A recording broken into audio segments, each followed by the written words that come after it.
The special one is back and ready to conquer football once again. Keep a hold off your hairline and false teeth. Mourinho is on his way to Turkey. But before we dive into this, make sure to like, subscribe and ring the bell. The come up. Mourinho has always been ambitious, and that shows in how he started his managerial career. In September 2000, he got his big break, stepping up to replace Jupp Heynckes as the head coach of Benfica. Mourinho used a win over Sporting to leverage his position and demand a contract extension. This was a bold move, basically saying, "Show me you want me or I'm out." Unfortunately, the president didn't budge, and Mourinho, true to his word, walked away. It was a short stint, just 9 league games, but it was a glimpse of the special one we know today. Porto run. Porto was in a slump when Mourinho took over in 2002. They were languishing in the middle of the pack, but the ambitious young manager had a bold vision: make Porto champions next year. And that's exactly what he did. Mourinho wasn't just about tactics. He was the master of man management. He identified key players like Deco, Carvajal and Postiga and instilled a fierce, high-pressure playing style that stifled opponents.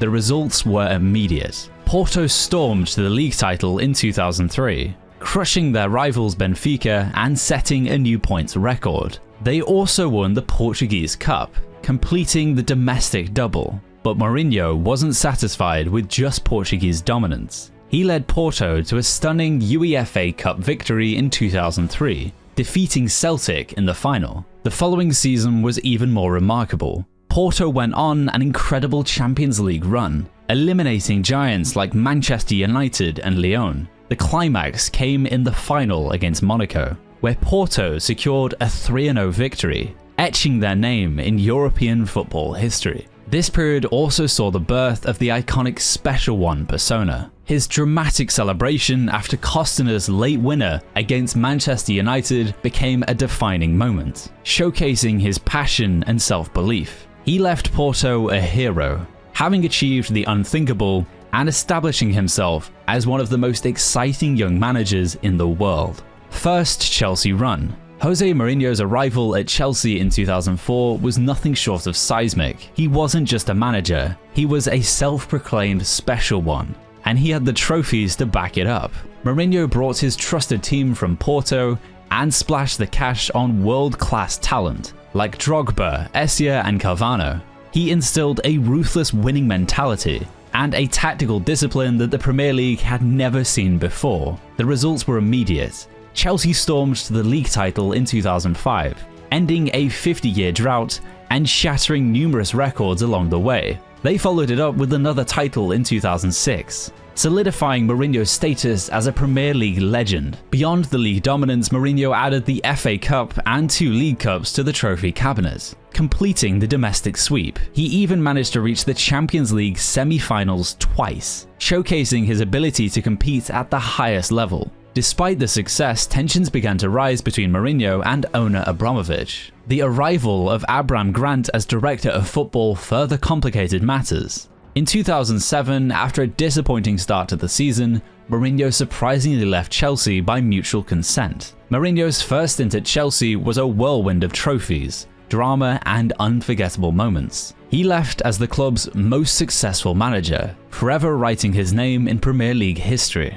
Inter treble. Jose Mourinho's arrival at Inter Milan in 2008 marked the beginning of a glorious chapter in the club's history. He brought his winning mentality and tactical prowess to Italy, transforming Inter into a dominant force. In his first season, Mourinho secured the Supercoppa Italiana and, most importantly, the Serie A title, ending Inter's 4-year drought. While they fell short in the Champions League, the foundation for success was laid. The 2009-10 season saw Mourinho further refine his Inter squad. Key signings like Diego Matteo, Thiago Motta and Wesley Sneijder bolstered the team, while the deal swap for Samuel Eto'o proved inspired. Inter's journey to the Champions League final was dramatic. They overcame challenges, including a tense quarter-final over Mourinho's former club Chelsea, and a beautiful defeat against Barcelona in the semi-final. On May 22, 2010, Inter etched their name in history by defeating Bayern Munich in the Champions League final. This victory, coupled with the already secured Serie A and Coppa Italia titles, completed the historic treble, a first for any Italian club. Hala Madrid. In 2010, the charismatic whirlwind known as Jose Mourinho landed at Real Madrid. He wasn't just a manager, he was a rock star, a tactical genius, and a walking headline. His arrival promised a new era for the club, and boy did he deliver. Real Madrid had a squad full of stars, but they lacked the organization and bite to challenge the mighty Barcelona. Mourinho, with his trademark pragmatism, instilled a rock-solid defense and a ruthless counter-attacking style. Players like Xabi Alonso and Sami Khedira became the engine room, while the likes of Cristiano Ronaldo and Karim Benzema thrived under his demanding leadership. The first season was a roller coaster. Mourinho secured the Copa del Rey, but the 5-0 El Clasico humiliation at Camp Nou exposed the gulf between the two teams. However, Mourinho's relentless pursuit of improvement paid off. In the 2011-12 season, Real Madrid dethroned Barcelona, claiming the La Liga title with a record-breaking 100 points. This was a statement of intent, a declaration that the Special One had restored Real Madrid to its rightful place at the summit of Spanish football. In 2013, after a disappointing season and a Copa del Rey final defeat, Mourinho's time at Real Madrid came to an end. Despite the controversies, his legacy is undeniable. He brought back the winning mentality to the Bernabeu, broke Barcelona's stronghold on La Liga, and laid the foundation for the club's future success.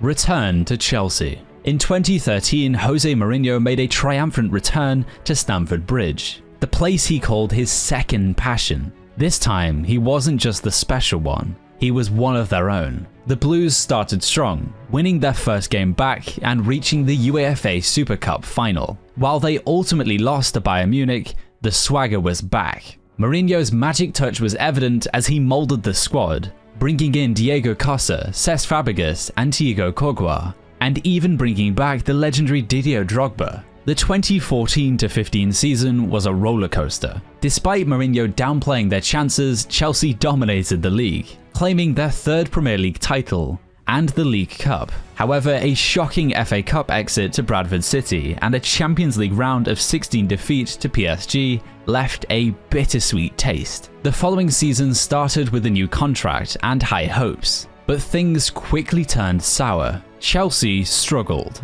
losing key matches and falling down the table. Mourinho, known for his fiery personality, clashed with players like Eden Hazard and became increasingly critical of the team and referees. By December 2015, with the Blues languishing in the relegation zone, the inevitable happened. Mourinho and Chelsea parted ways, leaving a complex legacy. He delivered a league title and the League Cup, but his second stint was also marred by controversies and a dramatic fall from grace, saving Man United. In 2016, the Special One returned to the Premier League, taking the reins at Manchester United. It was a homecoming filled with promise, but ultimately ended in a bittersweet farewell. Mourinho's first season was a mixed bag. He started strong, winning the Community Shield and securing the Europa League trophy, maintaining his perfect record in major European finals. However, a disappointing league campaign and a loss to Pep Guardiola's Manchester City in the derby hinted at the challenges ahead. The 2017-18 season saw Mourinho strengthen the squad, with big-name signings like Lecada and Modric. United finished second in the Premier League, their best result since Sir Alex Ferguson, and reached the FA Cup final. However, a Champions League exit to Sevilla and a loss in the FA Cup final to Chelsea left a sense of what could have been. The 2018-19 season was a turbulent one. Poor results, including a humiliating home defeat to Tottenham, led to increased criticism and public clashes with journalists. The infamous tunnel incident at Stamford Bridge further highlighted the growing tensions. Ultimately, with United languishing in the league, Mourinho was sacked in December 2018. The fall-off: Tottenham Hotspur and Roma. Mourinho's arrival at Spurs injected a much-needed spark, securing a few high-profile wins, including a stunning 6-1 thrashing of Manchester United at Old Trafford. Despite these initial flashes of brilliance, Tottenham's form under Mourinho became increasingly erratic. They struggled to maintain consistency, often falling short in crucial moments. Just days before the EFL Cup final, Mourinho was sacked by Tottenham, marking the first time he had left a club without a trophy since 2002. Mourinho's arrival at Roma in May 2021 was met with a mix of hope and skepticism. He brought in several key signings and immediately set about rebuilding the squad. His efforts paid off, as he ended the club's 11-year trophy drought by winning the inaugural Europa Conference League in 2022. Despite the initial success, Roma's performances under Mourinho were often inconsistent. They struggled in Serie A, facing financial constraints and limitations in the transfer market. This led to friction with the board,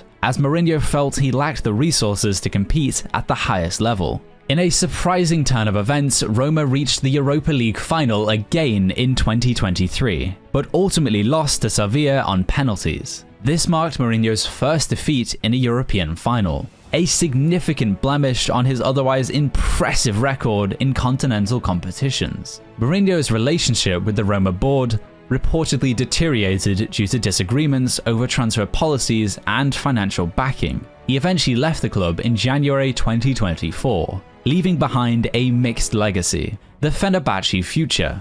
Fenerbahce presents a new challenge for Mourinho. The Turkish Süper Lig is a competitive league, with several ambitious clubs vying for the title. However, Mourinho's tactical acumen and experience could be a significant asset for Fenerbahce. Here's how his strengths could translate to success at Fenerbahce. Building a strong defense. Fenerbahce has struggled defensively in recent seasons. Mourinho's focus on defensive organization and solidity could provide much-needed stability at the back. Adapting to the league. The Turkish Süper Lig has its own unique challenges and playing style. Mourinho's adaptability and willingness to adjust his tactics will be crucial for success in this brand new environment. Motivating players and winning mentality. Mourinho's proven track record of winning trophies and his ability to motivate players could be a major boost for Fenerbahce's ambitions. However, it's important to remember that Mourinho's success is not guaranteed. He will need to adapt to the specific challenges of the Turkish league and build a strong rapport with the players and the club's hierarchy. Overall, Mourinho's tactical acumen and experience offer Fenerbahce a chance to compete for major titles. His ambition and winning mentality could be a driving force for the club, as they seek to establish themselves as a dominant force in Turkish football. Watch him, because the special one is back.